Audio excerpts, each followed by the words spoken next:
So we just saw the different properties, chemical properties of nitric acid as an oxidizing nature.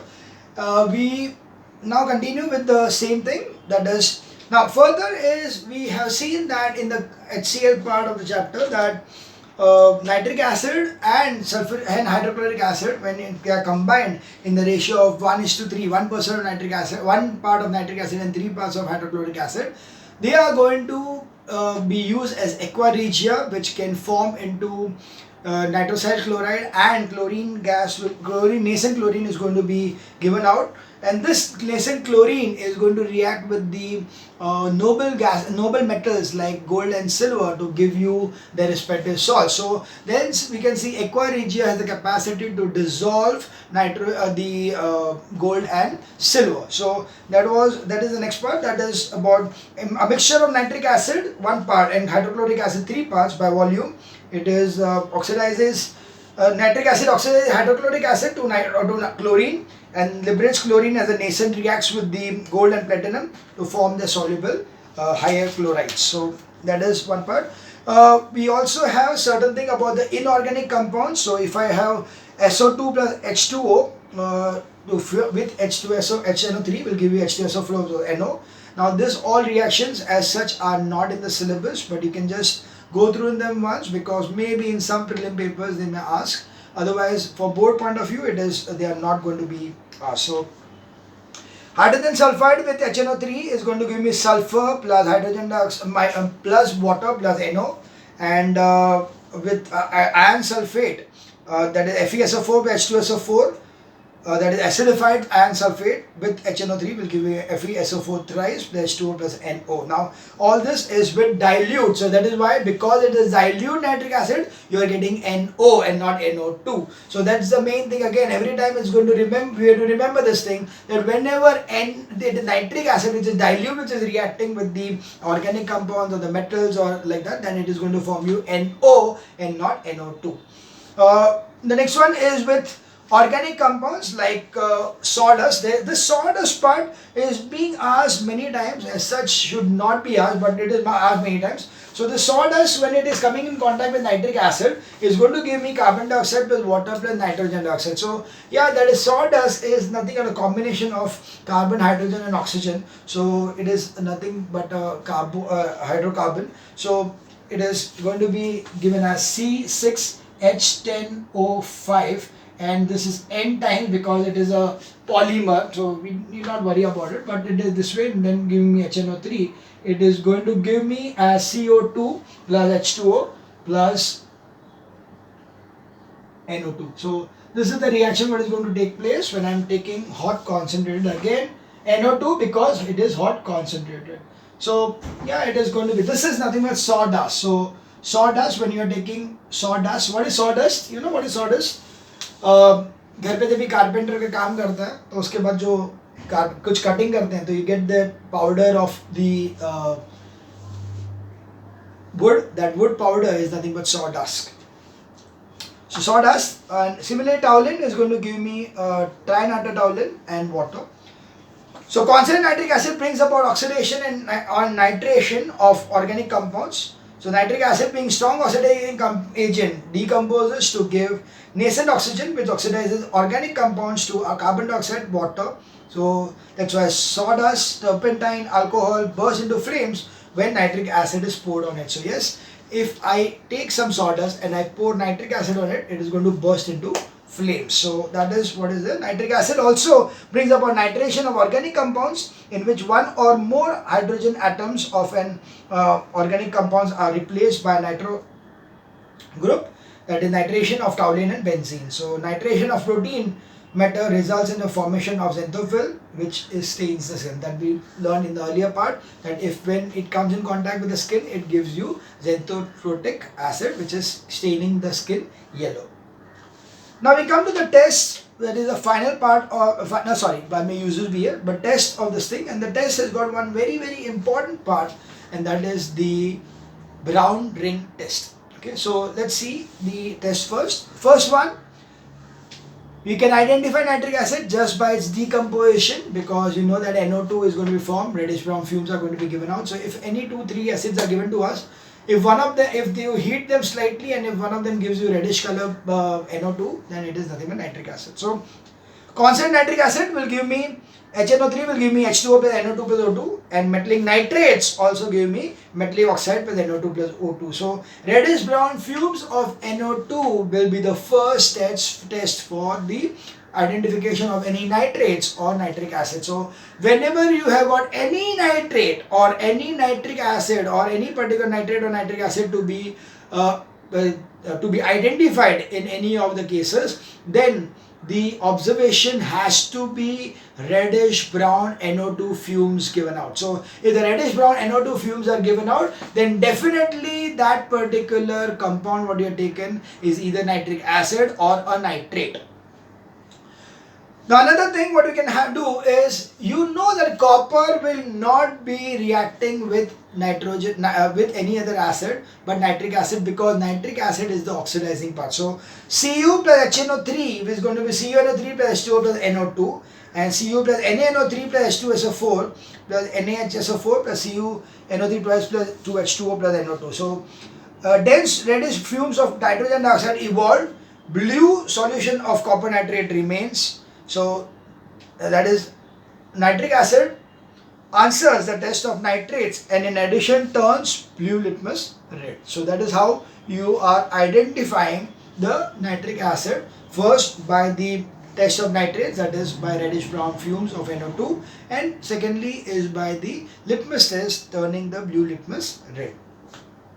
Now we see about the brown ring test. Now brown ring test is a very important test which is going to detect the presence of the nitrate radical in a particular compound. So for the nitrate radical to be identified, you are doing the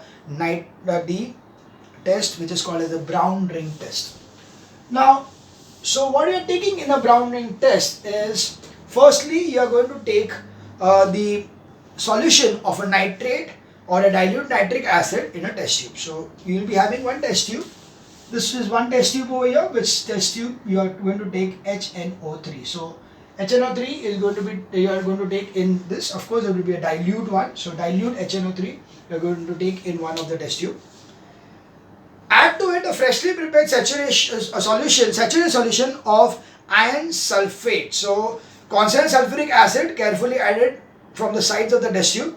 React with constant H2SO4 with exothermic and acid may spurt out. So first thing is, what we are going to take is a freshly prepared solution of iron sulfate, acidified iron sulfate. That is, you are going to take FeSO4 in H2SO4. So this is a freshly prepared acidified iron sulfate.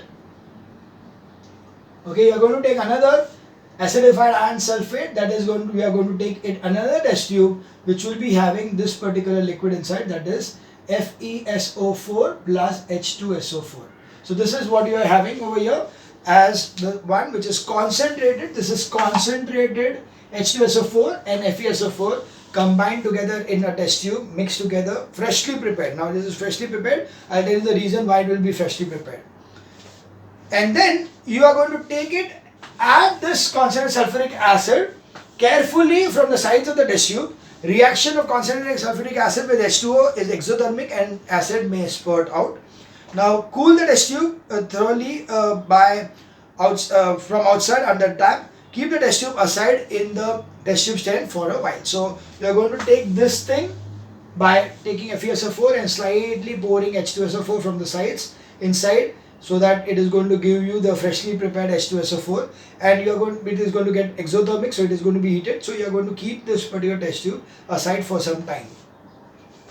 So yes, what you are taking is,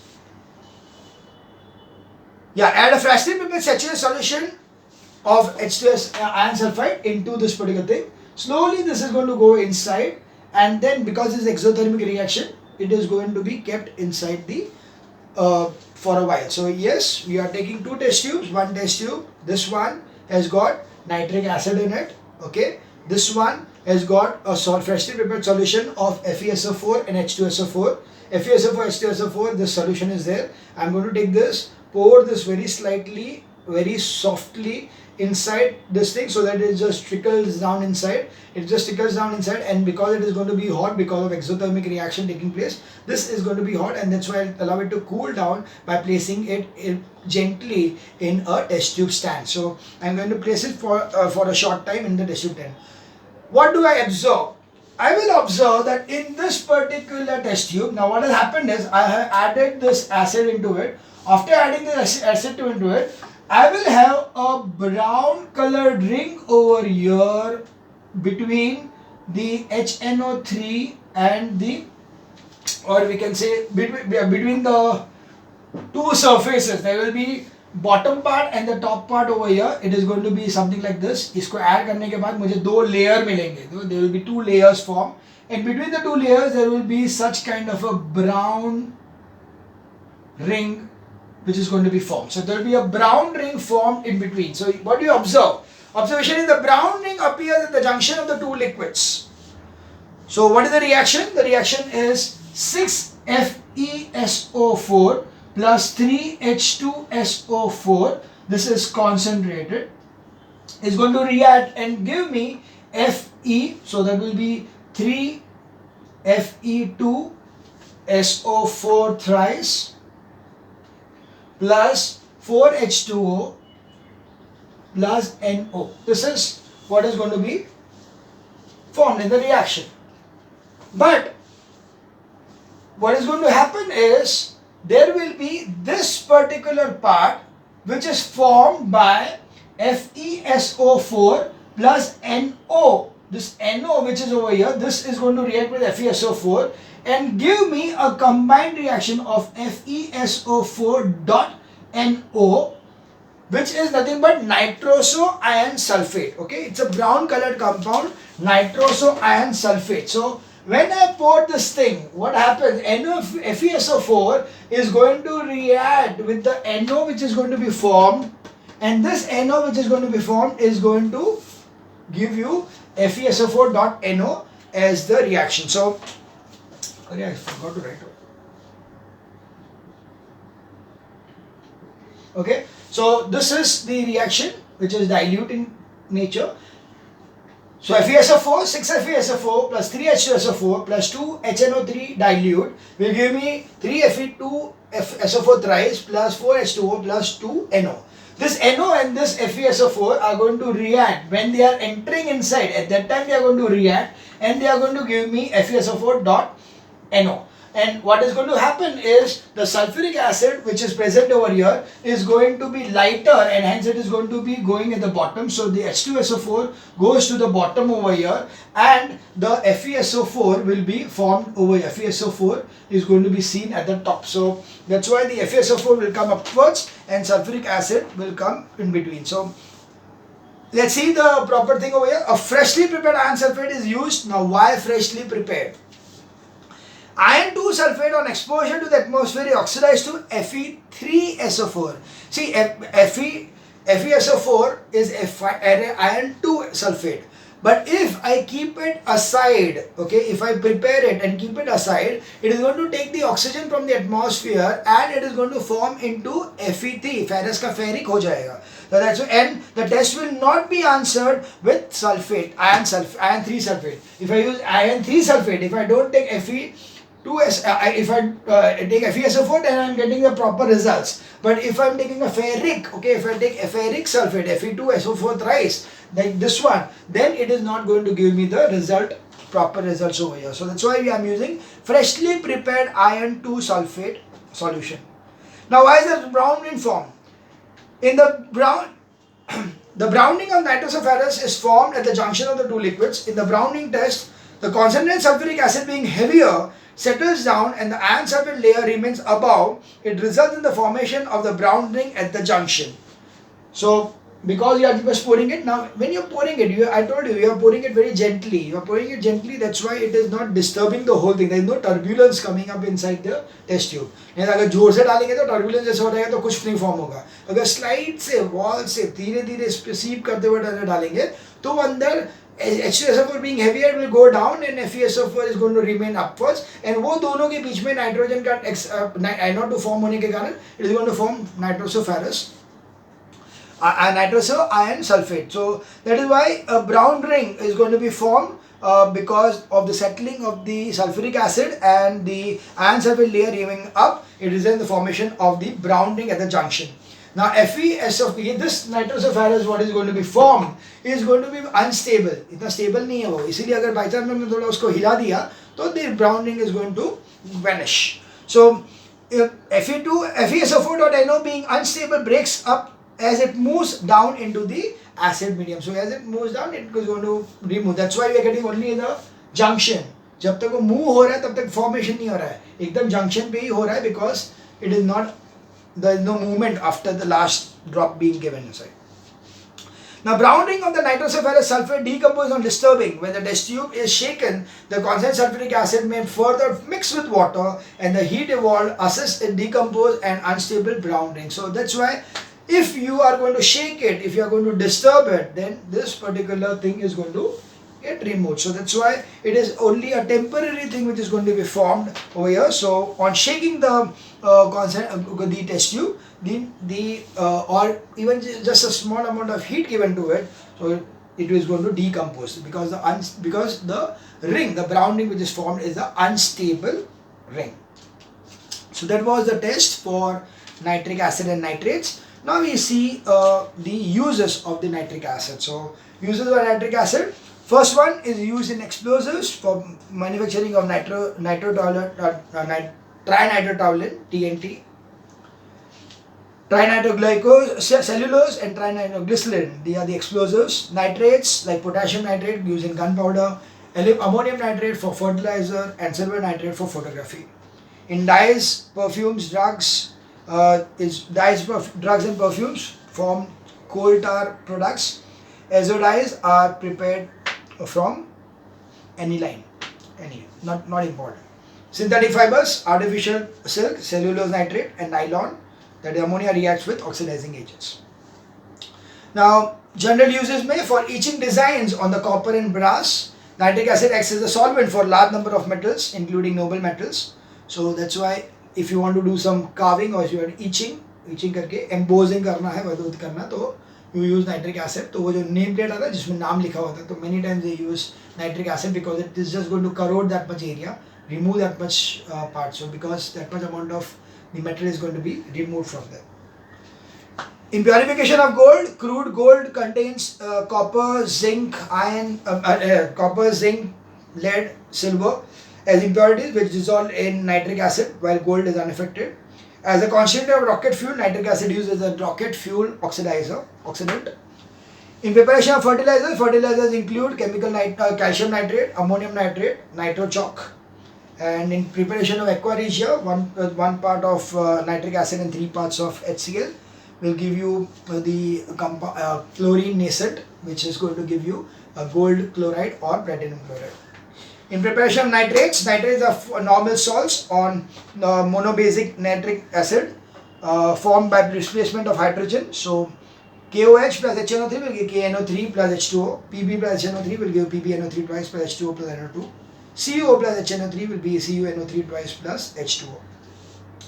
Nitrates behave differently in thermal decomposition. So we remember in the 9th standard we studied that nitrates when they decompose. So we did something very important over here.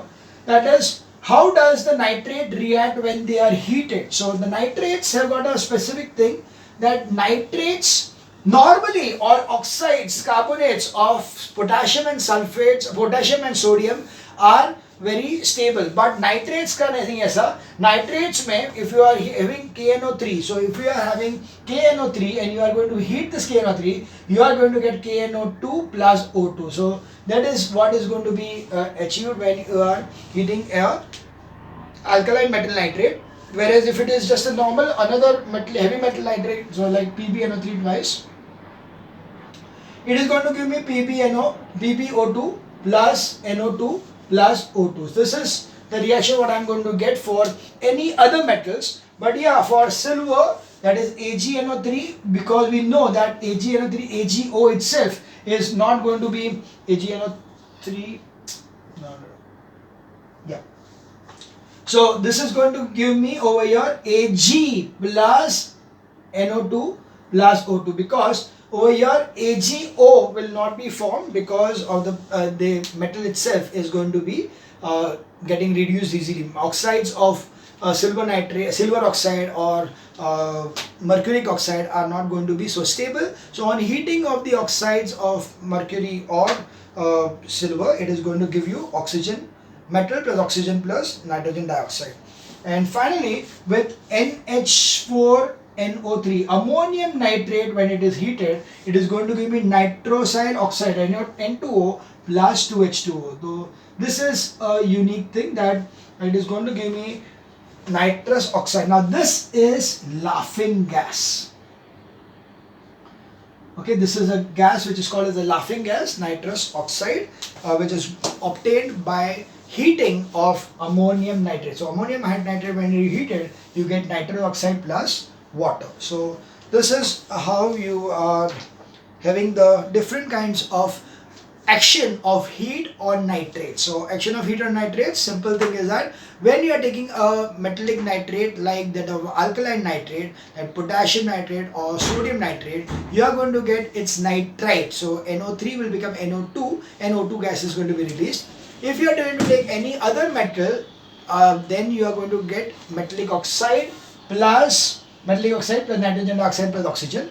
And if you are taking silver or mercury, then you are going to get metal plus NO2 plus O2. So this was the reaction, or we can say the action of heat on the nitrates. So that was about the chapter nitric acid. So that completes our third part of the study of compounds, that is nitric acid. Okay.